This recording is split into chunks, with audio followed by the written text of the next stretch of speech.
उत्तरवान ऋषि और सप्तऋषियों के पास में जहां पर लड़की अंबा थी, उस अंबा के पास में आता है, अपनी द्वैती को पहचान करके सिर पर हाथ डालता है और पूछता है, बेटी इस भयानक वन के अंदर और ऋषियों का डेरा में तेरा क्या काम है? तू राजगृहों की रहने वाली और आज इस भयानक वन में कैसे आ गई है? इतनी बात सुन करके अपने नाना की और लड़की अंबा कौन जाजू को लाती है। बेटी जो बात है जो बताइए। जब उसी टाइम लड़की को इयो उजल तो आयो और गंगा नंदन बिसम्मा ने सोमबर में बरजोरी ठाले। बात बताओ नाना जी, पूरी मत समझाना आदि और दो बाणा के साथ में अपना भाई के साथ में रचवा दी शादी। मन में करिए सोच विचार, नाना जी मेरे भवे आर की पार और गंगा नंदन बिसम काट दिए अस्तना पर से बाहर। ये लड़की खोल खोल करके और अपने नाना उत्तरवान ऋषि को बताती है। तो बताते हैं जो उत्तरवान था वो परशुराम का मित्र था। उत्तरवान ऋषि था जो परशुराम का मित्र था और भीष्म परशुराम का चेला था। परशुराम का भीष्म चेला था और उत्तरवान ऋषि परशुराम का मित्र था। जब उसी टाइम और ऋषि उत्तरवान कहता, बोले बेटी कोई बात से मत घबराओ, जो भीष्म है वो भीष्म मेरे मित्र का चेला है। मैं तेरे को मेरे मित्र पास में ले चलूंगा और उससे और तेरी सारी की सारी दुविधा दूर कर दूंगा। या बता तेरे मन की इच्छा क्या है? उत्तरवान ऋषि अपनी दोती से पूछ रहा था, अब ये बता तेरी मन की इच्छा क्या है? जब उसी टाइम कहती है लड़की अंबा कि नाना जी बात बताओ, पूरी मत समझाना आदि, अगर जे तू करवा सके तो भीष्म से मेरी करवा दे, भीष्म से मेरी शादी करवा दीजिए। जब ऋषि और हाँ करता है कि चलो मेरा मित्र परशुराम के पास में चलेंगे। जब उसी टाइम और उत्तरवान ऋषि लेकर के लड़की अंबा को और चलता है, चलता चलता और जमदग्नि नंदन उस परशुराम के पास में पहुंचता है। जाकर के परशुराम से नमन करता है अपने मित्र को आया हुआ देख करके। उत्तरवान ऋषि और उसका मित्र था। जब ऋषि कहता है परशुराम जी कि आइए मित्र, आज कैसे आना हो गया? बोले भाई आबा की बात याद है, अग दो चेलो चेलो चलो हमारी बेइज्जती। बताइए महाराज बात क्या है? जब उत्तरवान कहता है, बोले ए मेरी दोती से ही पूछ ले। बता बेटी, जैसे ये तुम्हारा नाना है तो मैं भी तेरा नाना हूं। जब लड़की अंबा रोती हुई कहती, बोले महाराज मेरे पिता ने सोमवार रचा था और सोमवार के अंदर से वो गंगा नंदन भीष्म जो तुम्हारा चेला है, हम तीनों बहनों को बरजोरी उठा करके लेकर के आया है और लेकर के अस्तिनापुर में दो बहनों की साथ आपके भाई के साथ में शादी कर दी है और मैंने अस्तिनापुर से ही निकाल दी। जना परशुराम जी बोले, बोले यह बात तो हो ना सके। परशुराम जी कहता है कि बेटी ऐसा हो नहीं सकता है, मेरा चेला भीष्म इतनी गलती कर नहीं सकता है, उसके अंदर बेटी तेरी कोई ना कोई कमी।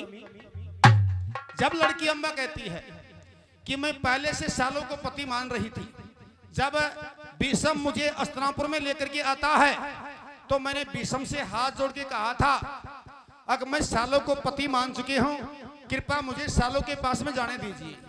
जब भीष्म मुझे सालों के लिए विदा कर देता है और मैं सालों के पास में गई तो सालों मुझे जवाब दे दिया, अगर तू भीष्म के पास में रह करके आई है तो मैं तेरे रानी रखूं। जब वो साफ इनकार हो गया तब तुरंत मैं भीष्म के पास में गई थी, अगर सालों तो मुझे तेरा नाम लेकर के दाखिल कर दिया है तो आप मुझे अपनी रानी रखो।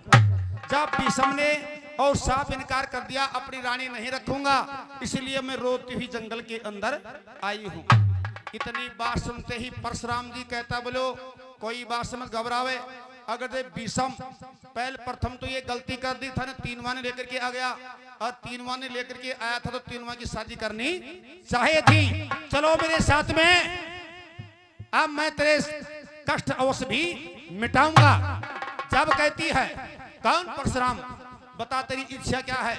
या तो जो भी तेरी इच्छा है जो मुझे पहले बता दे। जब लड़की अम्बा कहती है कि हे गुरुजी, हे नाना जी, मेरी सर्वप्रथम इच्छा तो यह है अगर भीष्म के साथ में शादी। बोले बेटी भीष्म शादी ना करो तो। जब उसी टाइम ओत्रवान ऋषि कहता है मित्र ऐसा मत कहो, वो आपका चेला है और आप गुरु हैं, तो वो ऐसा कौन सा चेला हो गया जो गुरु की आज्ञा को भी नहीं मानेगा? ऐसा कौन सा चेला है जो तेरी आज्ञा नहीं मान सकता है? जब वहां पर दृढ़ प्रतिज्ञा करता है कौन? परशुराम जी, अब जा तेरी शादी भी समझ, तेरी शादी भी समझ करवाऊंगा। ये कहकर के लड़की अम्बा को लेकर के परशुराम जी चलता है और चलता चलता अस्तिनापुर के कांकड़ के ऊपर परशुराम जी पहुंचता है और वहां पर परशुराम जी कांकड़ के ऊपर बैठता है और अस्तिनापुर के अंदर और भीष्म के पास में गुप्तचरों से समाचार देता है कि तुझे और कांकड़ के ऊपर तेरा गुरुजी परशुराम।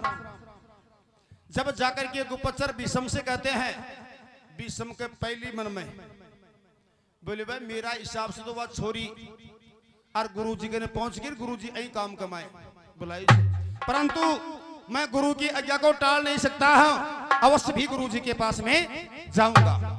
जब भीष्म जी चलता चलता और अस्तिनापुर के कांकड़ पर जाता है जहां पर परशुराम जी बैठा हुआ था, जाकर के गुरु को नमन करता है। कहिए गुरुजी आज कांकड़ के ऊपर क्यों है? आप चलिए दरबार में आपका मान सम्मान होगा। भीष्म तूने मुझे दरबार में बुलाने का काम नहीं किया है, बताइए गुरुजी मेरी क्या कमी है? जब एक परशुराम जी क्रोध में आकर के अरे भीष्म से कहता है तो क्या तो भीष्म सुन रहा था, क्या परशुराम जी कह रहा था?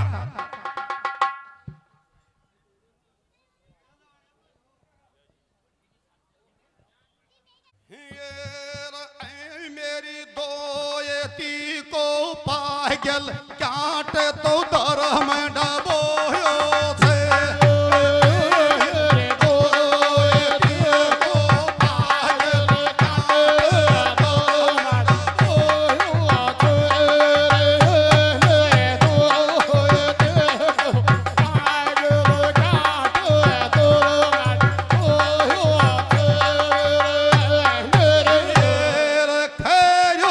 परशुराम भीष्म ने तन में तो जोश बजायो थे।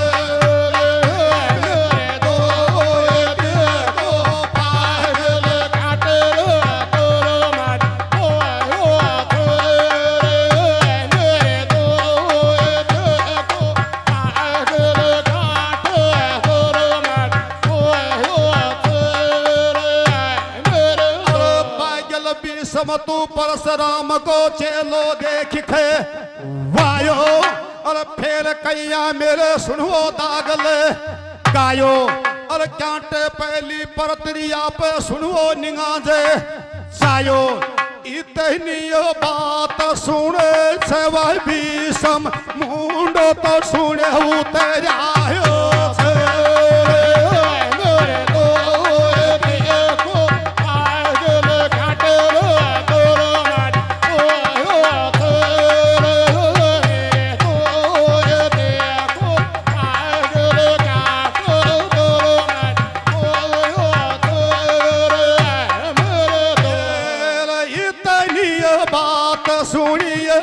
समझी मुंडो तो सुने उतरायो थे।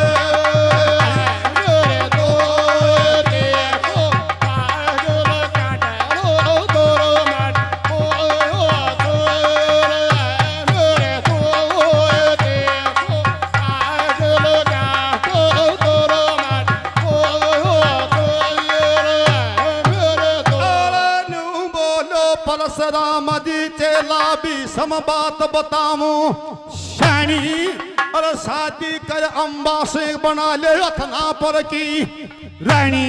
और इतने सुनता है भीष्म के माची खेचा पैनी। भीष्म साप साप नट गोरे गुरु ने जब शीश नवायो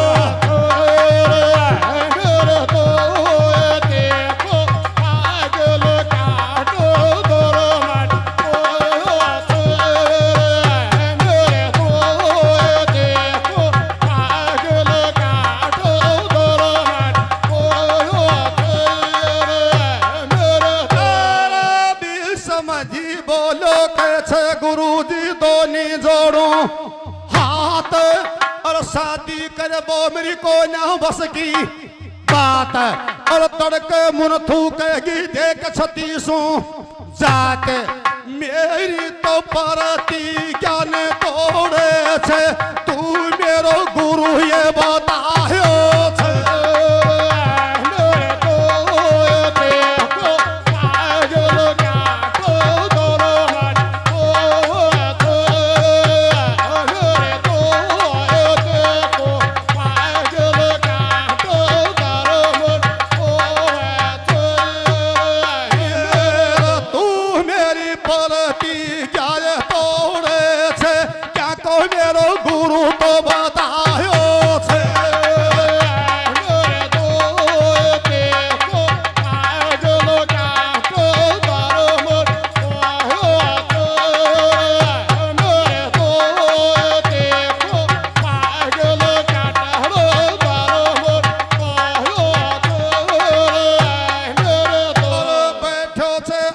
सैनिकी मालिक राखे 1 रुपया दे गयो महाराज के सुनो 101 और जोड़े पाड़े उगड़ नारायण का लेख गड़ की तो डाहनी से आयो छे वाणी पतो भी बतायो छे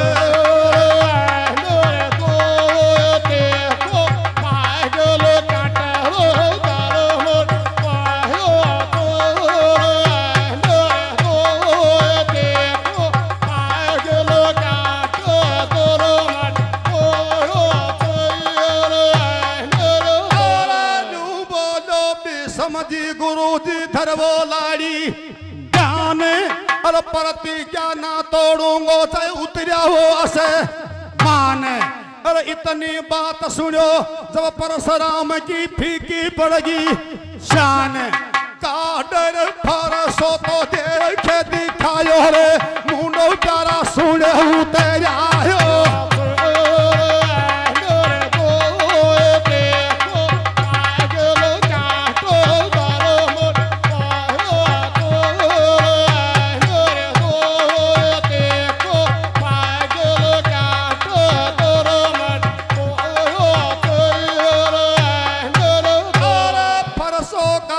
परशुराम जी के चेला कर सोच भी 4 और 21 बार छतया ने कर दियो निछत्र धरती ने के भयो आर की पारे और जब भी सम गुरु के आगे उबो शीश ने पारे चाहे मेरो शीश तार फरसा से नीची तो नाय नवायो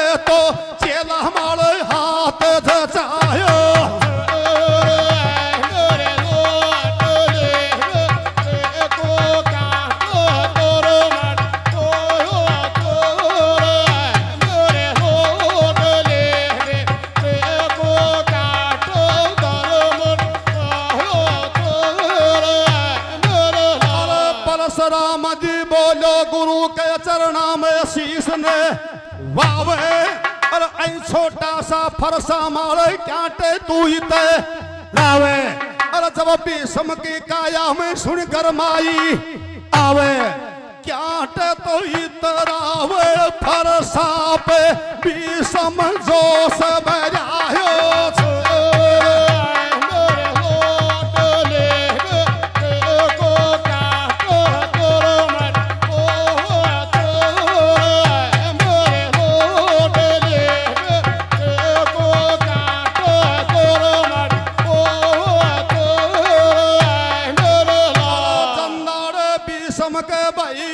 की पारे और परशुराम से लड़ बाटे गो छोतई यार और आपस के मायने जब दोनी ओर से बोले जय जय कार कोई नहीं तो उठा यार लड़ बात आसमान तो सुने आयो